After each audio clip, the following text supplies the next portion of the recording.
So,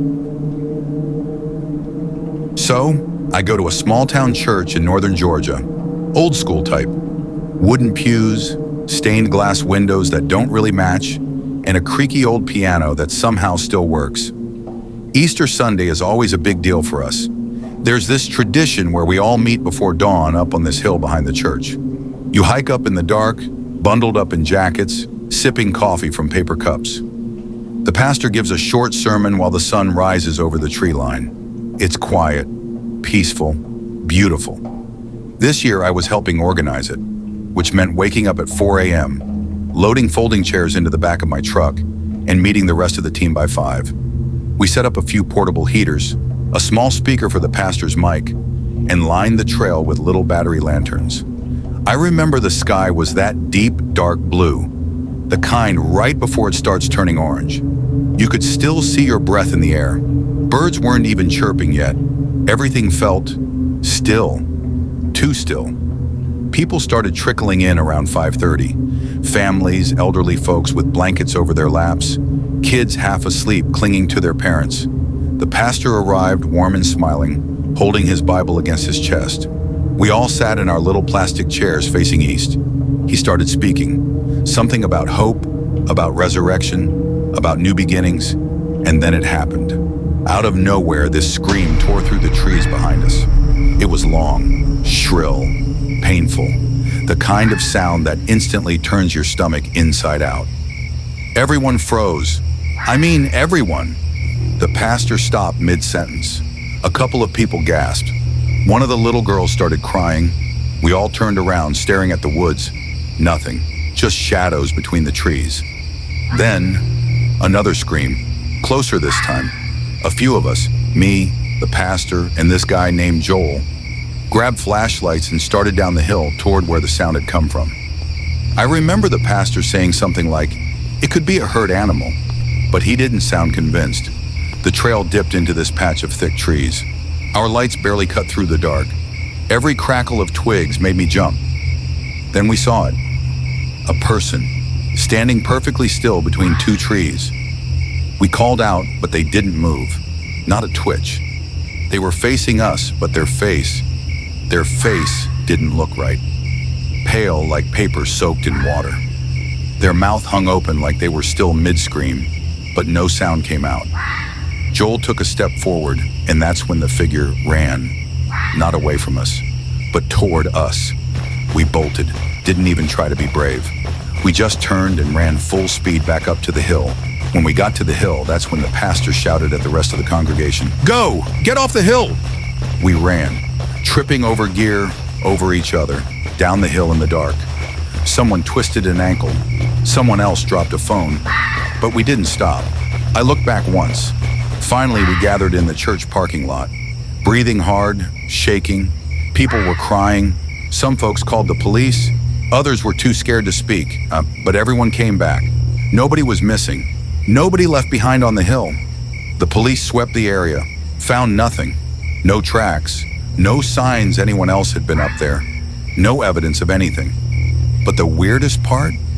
That candle we lit before the screaming, when the cops went up to check the hill, it was still burning, in the exact center of our circle, untouched by the wind.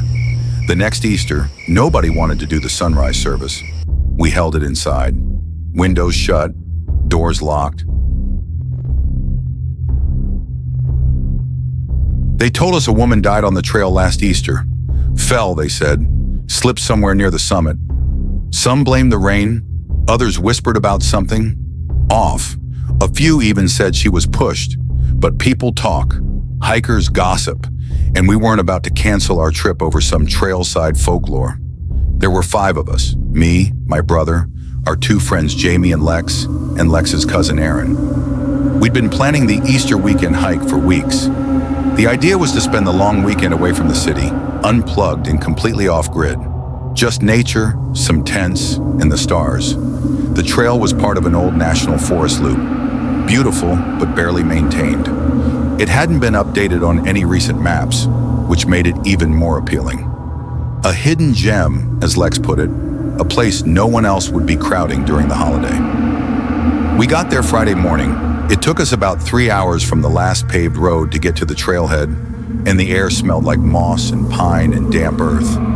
It had rained the day before, but the skies were clear now, bright blue with streaks of white, soft clouds, like everything had just been freshly painted. We set off, spirits high. The first day was quiet, long stretches of forest, the occasional squirrel or deer.